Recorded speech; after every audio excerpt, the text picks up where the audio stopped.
Hello everyone, সবাই কেমন আছেন? আশা করি সবাই খুব ভালো আছেন। সুষমাস লাইফ অ্যান্ড কুকিংয়ে সবাইকে সুস্বাগত। যে যেখান থেকে দেখছো আমার ভিডিওটা তাদেরকে অসংখ্য ধন্যবাদ। যারা নতুন আমার পরিবারে এসেছো তাদেরকে আমার পরিবারে ওয়েলকাম। আর যারা পুরনো আছে আমাকে সাপোর্ট করে যাচ্ছ তাদেরকে নিরক্ষরতভাবে ভালোবাসা।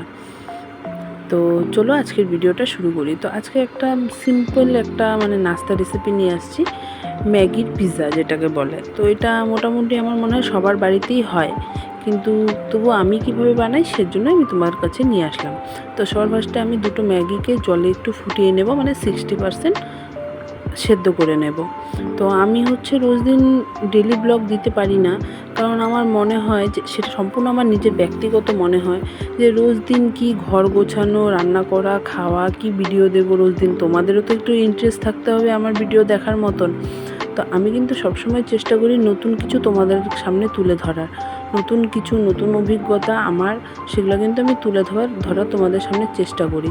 তার জন্য কিন্তু বেশিরভাগ আমি কুকিং রেসিপিগুলোই আমি যেগুলো বানাই সেগুলোই তোমাদের সামনে দেওয়ার চেষ্টা করি।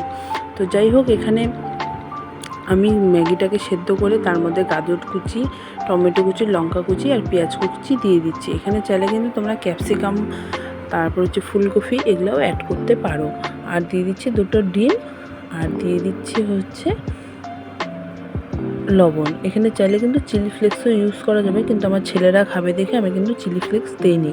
কাঁচা লঙ্কা দিয়েছি যে তুলে তুলে ফেলে দেব ওদেরকে দেওয়ার সময়।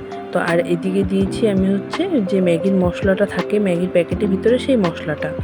তো এদিকে আমি প্যানে তেলও গরম বসিয়ে দিয়েছি। গরম বসিয়ে আমি যে মিশ্রণটাকে সেটাকে কিন্তু চারিদিকে ছড়িয়ে দিচ্ছি খুব সাবধানে।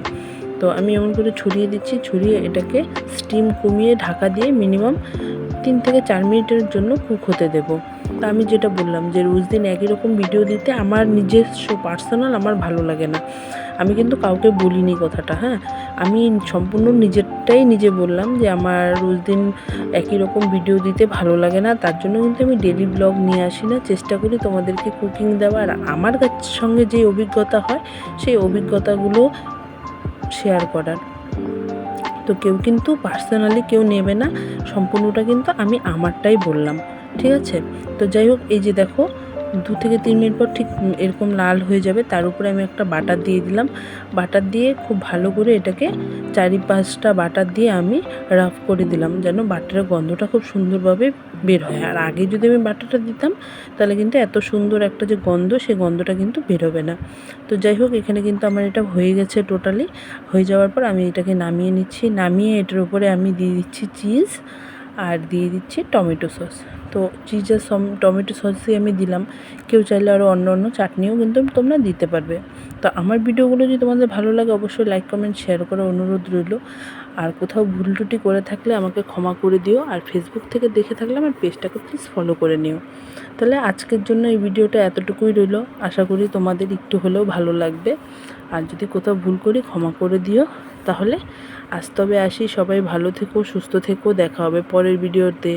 টাটা, বাই বাই, আবার যেন দেখা পাই।